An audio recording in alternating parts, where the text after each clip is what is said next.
അമേരിക്കയുടെ ഏറ്റവും പുതിയ പ്രസിഡന്റ് ഡൊണാൾഡ് ട്രംപിന്റെ ക്യാബിനറ്റിൽ ഇടം നേടിയ ഇന്ത്യ വംശജനെ നിങ്ങൾക്കറിയാമോ? നമുക്കെല്ലാവർക്കും അറിയാൻ അത്ര സാധ്യതയില്ലെങ്കിൽ പോലും ഇപ്പോൾ അദ്ദേഹത്തിന്റെ പേര് സാമൂഹ്യ മാധ്യമങ്ങളിൽ വലിയ വൈറലാണ്. വിവേക് രാമസ്വാമി എന്നാണ് അദ്ദേഹത്തിന്റെ പേര്. 39-കാരനായ വിവേക് US-ൽ പുതുതായി രൂപീകരിക്കുന്ന നൈപുണ്യ വികസന വകുപ്പിന്റെ ഡയറക്ടർമാരിൽ ഒരാളാണ്. വിവേകിന്റെ ആസ്തി ഏകദേശം $1 ബില്യൺ. ടെസ്ല സ്ഥാപകനായ ഇലോൺ മസ്ക് ആണ് മറ്റൊരു ഡയറക്ടർ. ബിസിനസ് രംഗത്ത് നിന്നാണ് വിവേക് രാഷ്ട്രീയത്തിലേക്ക് എത്തുന്നത്.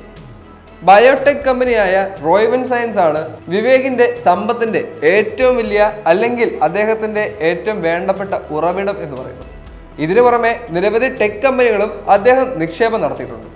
ക്രിപ്റ്റോ, അസറ്റ് മാനേജ്മെന്റ് തുടങ്ങിയവയാണ് വിവേകിന്റെ മറ്റ് സാമ്പത്തിക സ്രോതസ്സുകൾ എന്ന് പറയപ്പെടുന്നു.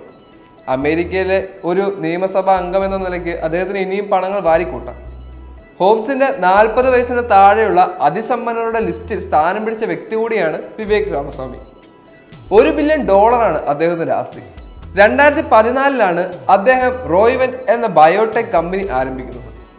പിന്നീട് അദ്ദേഹം 2016-ൽ മായോവൻ സയൻസ് എന്ന കമ്പനിയും തുടങ്ങി.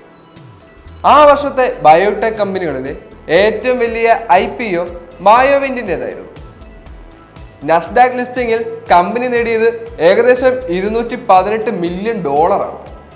2020-ൽ സുമിഡോമോ ഡൈനിപ്പോൺ എന്ന ജാപ്പനീസ് കമ്പനി റോയിട്ടേഴ്സിന്റെ 5 മരുന്നുകളും കരാർ കമ്പനിയിൽ $3 ബില്യൺ ഓഹരി വാങ്ങുകയുണ്ടായി.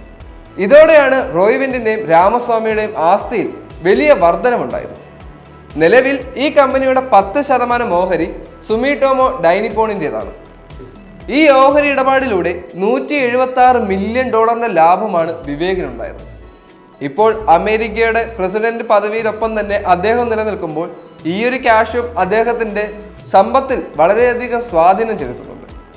ഇനി വരുന്ന ലിസ്റ്റുകളിൽ ഇനി വിവേകിന്റെ പേര് എവിടെയെല്ലാം കാണും എന്നുള്ളതും ബിസിനസ് ലോകം വളരെ രൂക്ഷമായി നോക്കിക്കൊണ്ടിരിപ്പുണ്ട്.